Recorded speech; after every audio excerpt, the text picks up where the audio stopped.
Sir काय झालं, काय प्रकार घडला? फर्ग्युसन रस्त्यावर गोंधळ घालणाऱ्या काही लोकांवर गुन्हा दाखल करण्यात आला. 3 जून 2025 रोजी IPL मध्ये फायनल मॅच झाली आणि फायनल मॅच मध्ये RCB नावाची टीम जी आहे ती विजेती ठरली.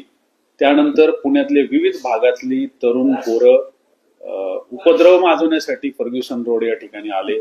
गुडलक चौक असेल, फर्ग्युसन कॉलेजचं गेट असेल, या ठिकाणी येऊन धांगडधिंग्याचा जो प्रकार झालेला आहे त्याच्यामध्ये आपल्याकडे डेक्कन पोलीस स्टेशन या ठिकाणी महाराष्ट्र पोलीस ऍक्ट 135 अन्वये आपण गुन्हा दाखल केलेला आहे.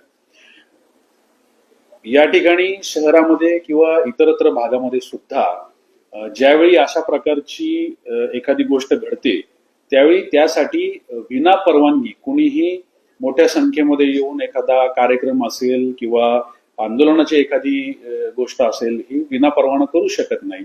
यासाठी वेळोवेळी प्रशासनाकडून आदेश निर्गमित केले जातात आणि त्या आदेशान्वये त्याची जर अंमलबजावणी होत नसेल आणि विना परवाना जर अशा प्रकारचा उपद्रव माजवला जात असेल तर त्याच्यामध्ये महाराष्ट्र पोलीस ऍक्ट 135 नुसार त्यांच्यावरती गुन्हा दाखल करण्यात येतो.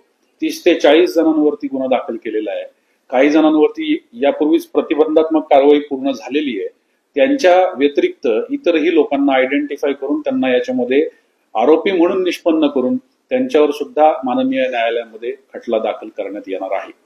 त्याच्यामुळं इथून पुढे सुद्धा अशा प्रकारच्या कुठल्याही ठिकाणी जाऊन उपद्रव माजण्याचा प्रकार करू नये ही तरुणांना सुद्धा सगळ्यांना या सगळ्या लोकांना प्रशासनाकडून फक्त विनंतीच नाही तर एक इशारा म्हटला तरी हरकत नाही.